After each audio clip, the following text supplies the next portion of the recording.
Let's move on to tonight's stories. The Ghana Amalgamated Trust has secured more than the amount targeted from investors during the roadshow for its 5 corporate bond sale. The secured funds are said to be in the form of commitment from investors. We have details in this report. Sources say these investors have given their firm commitment to purchase the 5-year corporate bonds that the Ghana Amalgamated Trust is floating. The pledges were realized during a roadshow by the trust. More than half of these pledges are coming from the local market, like fund managers, pension funds, and other private investors. Joy Business is learning about 1.5 billion cedis is coming from the local market, with the rest coming from some foreign investors, with some big interest from a private equity fund manager. We are learning that the Ghana Amalgamated Trust will have a final say as to whether it should take all pledges or return some of the bids. The Ghana Amalgamated Trust was set up to help raise the required amount to support some 5 local banks that were struggling to meet the 400 million cedis minimum capital requirement. According to the trust, it is hoping to invest the funds raised before the end of this month. Well, Exim Bank Ghana is appealing to small and medium-scale enterprises to present ideas on modern packaging to help local exporters to enhance quality of their products for the foreign market. Now, according to the Managing Director of the company, Lawrence Ajinsam, many Ghanaian SMEs produce competitive items but lack good packaging.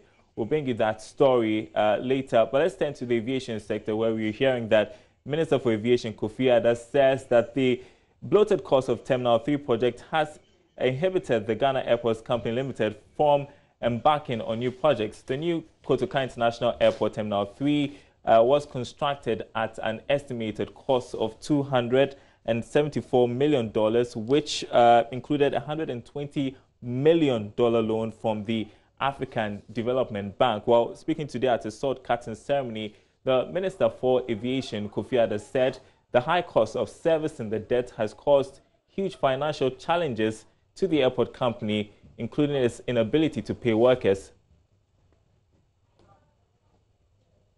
The contracting of the credit facility for the Terminal 3, but the cost was really LIBOR plus 8.5%. Technically, it's not really acceptable. Usually, when you go for LIBOR, you go for 1.5, maximum 2.5, or never exceeds 3% extra. But for it to go beyond 8%, it's almost like going for a commercial loan outside of Ghana. You know, between 8 and 10% you can get at Ghana, but to have that and to slap another 1.5% of LIBOR onto that, really not good at all. And what we're experiencing now is that they have to escrow nearly all the revenues come to Ghana Airport Company to service the debt and to repay the loan. That means that it's difficult for Ghana Airports Company to go on expanding the infrastructure as they desire. We've been able to negotiate, renegotiate the credit facility, brought it down to 1.5. Brought down LIBOR down to 5%. That's from 8.5 to 5%.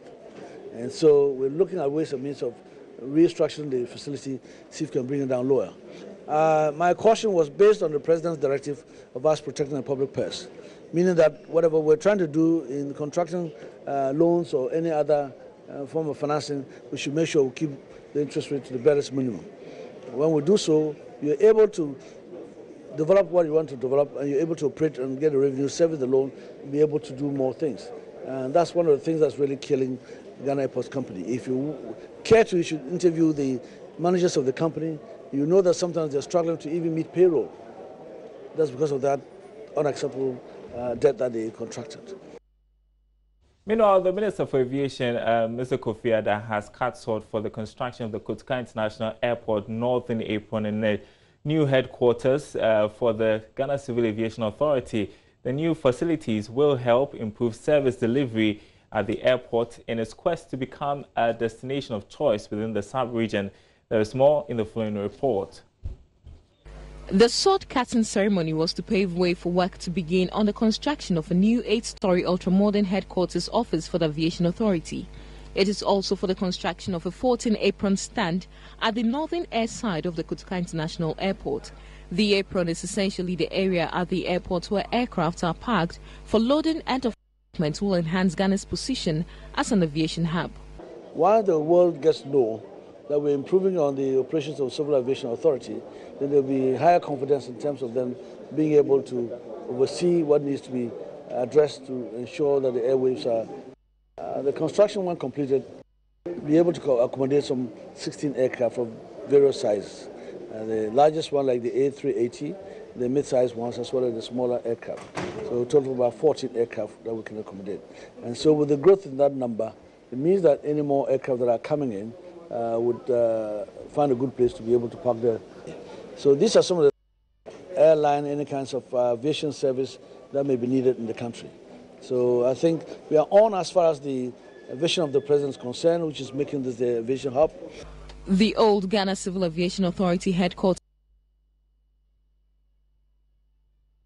base for activities of the regulator. Simon Alote is the Director General for the Ghana Civil Aviation Authority.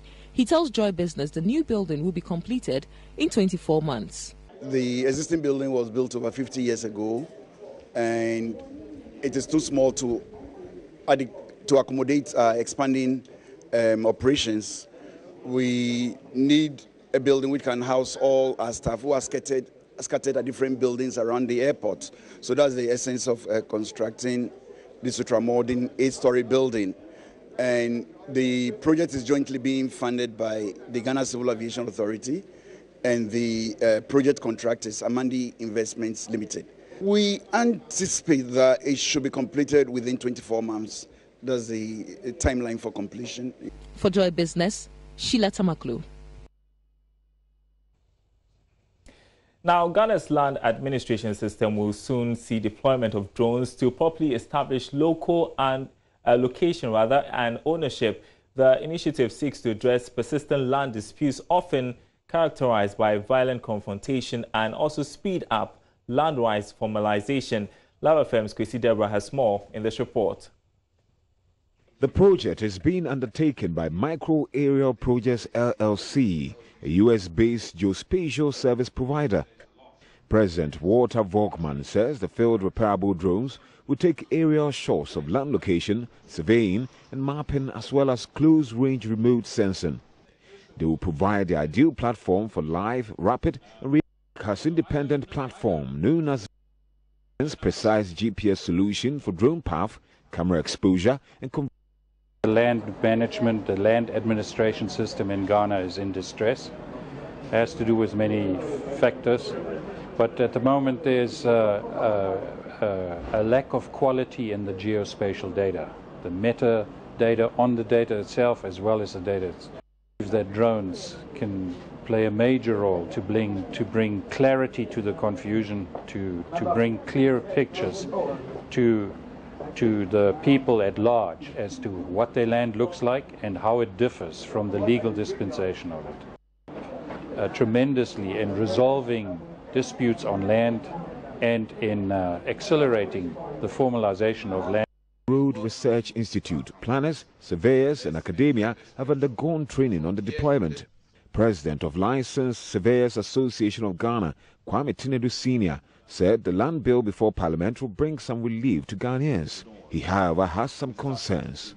One of the objectives of the land administration project was like that. So to bring all of them together again, and then having about the same volume, and still being very how we can make it very short, very easy, something that the public can really undertake with. It's hopeful the technology would improve the O24 lease documentation project launched in 2012. We've seen that there are some areas that we've not been able to achieve the land delivery, like the O24 wanted to get the lease project moving, and we saw that there are areas that some areas had problems. So we are using this project to find solutions. The project is funded by Omedia Network, a non-governmental organization that supports land rights in developing countries.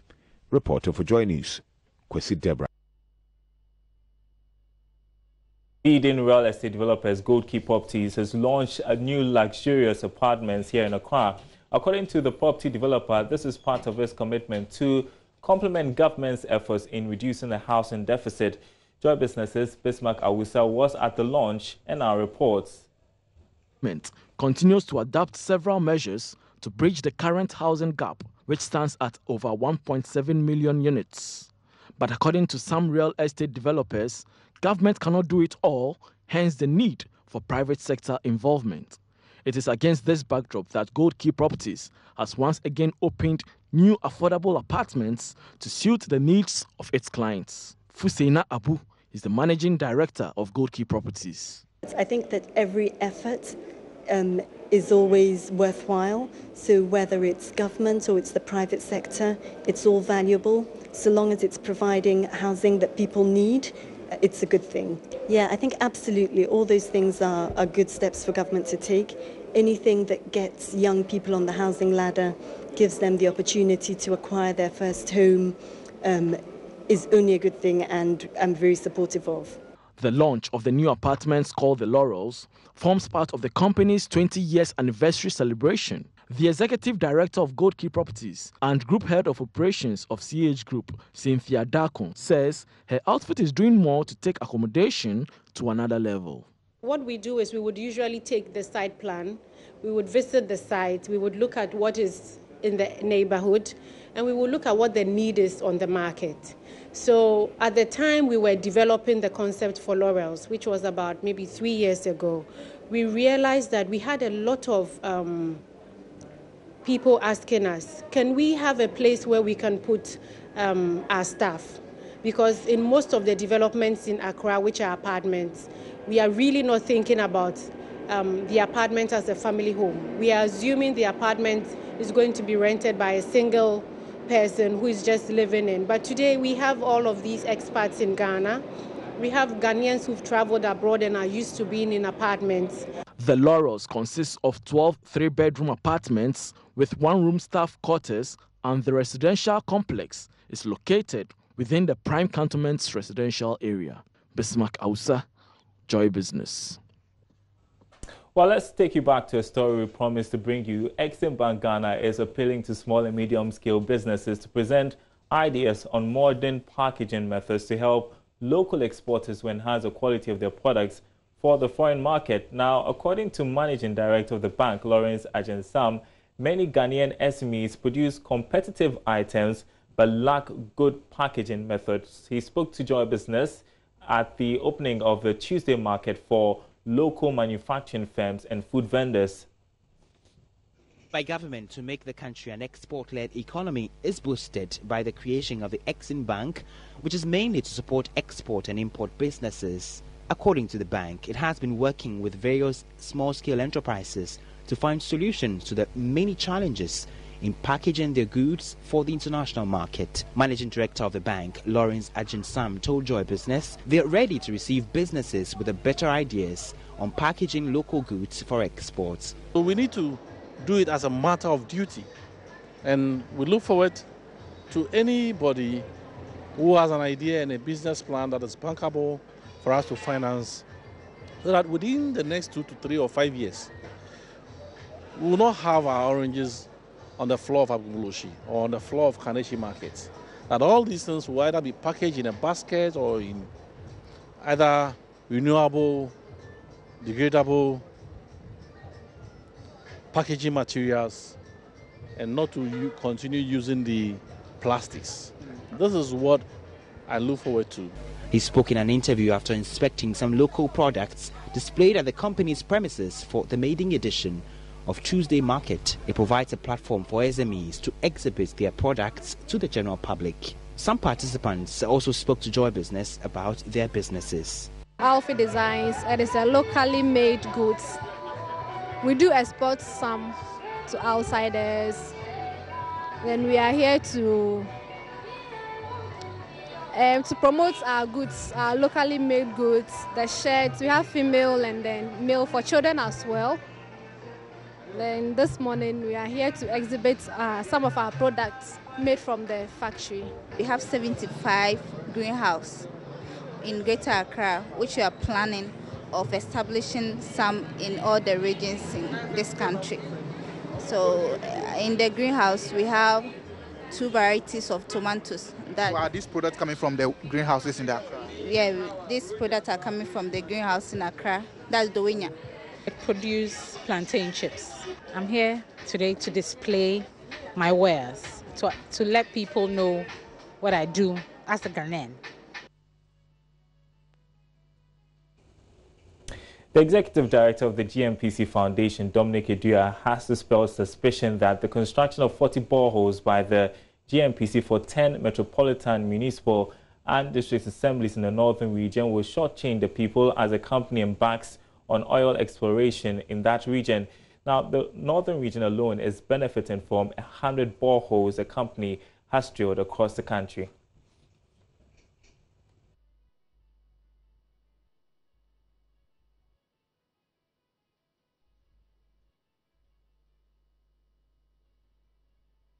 GNPC Foundation, Dominic Edua, has dispelled suspicion that the construction of 40 boreholes by the GNPC for 10 metropolitan, municipal and district assemblies in the northern region is to shortchange the people as the company begins prospecting in the region.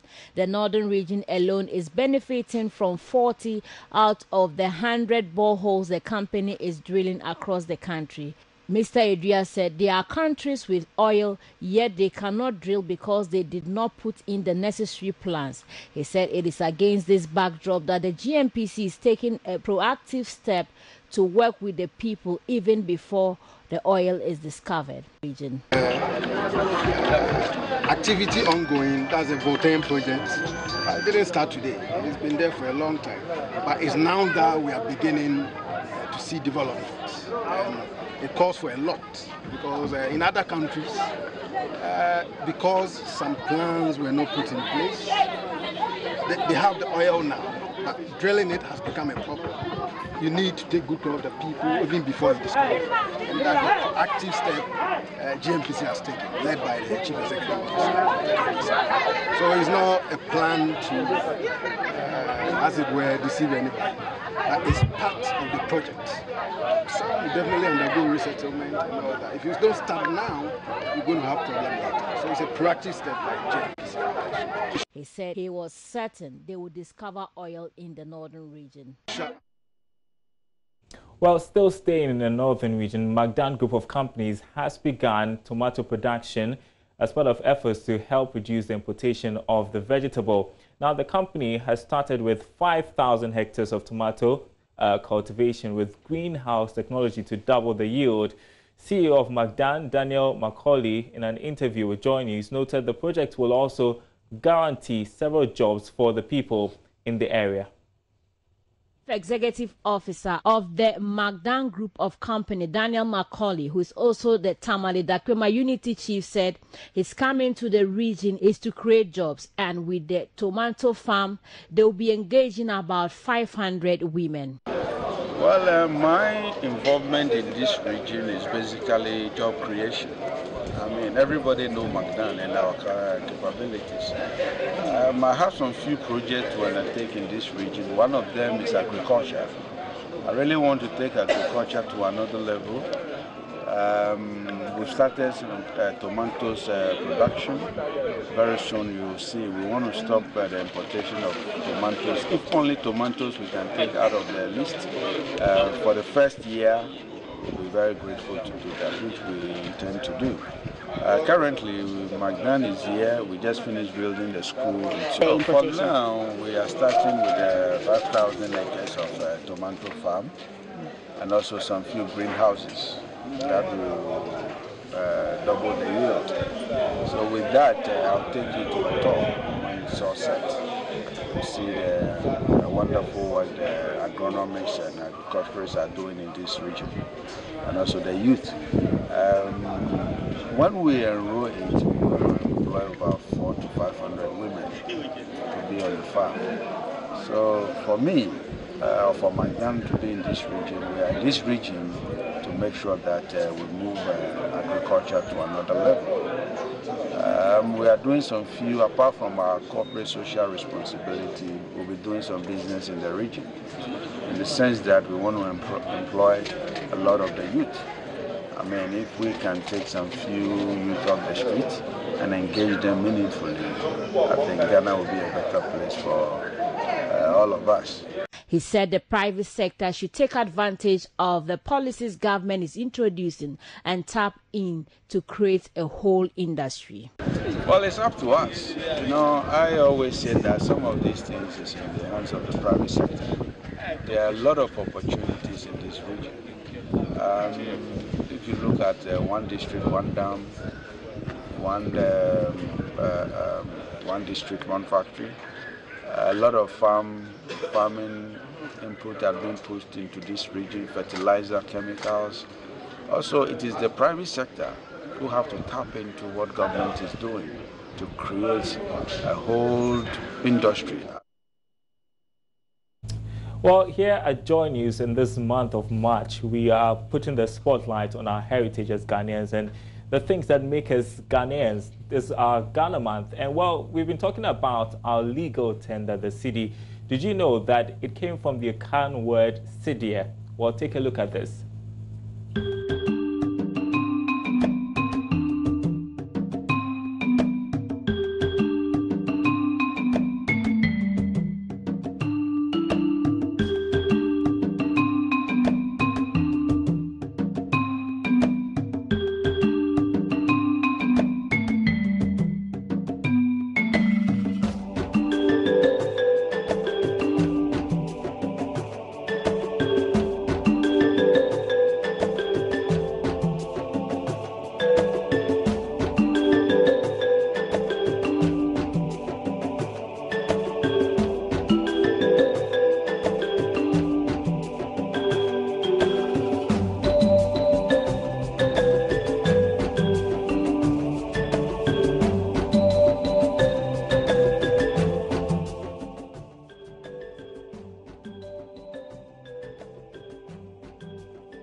Well, some piece of history there for you. And in Business Live tonight, my name is Daryl Kwal. Thanks for watching. There's more news on our website, joybusinessnews.com. Thanks for watching. We are back same time tomorrow.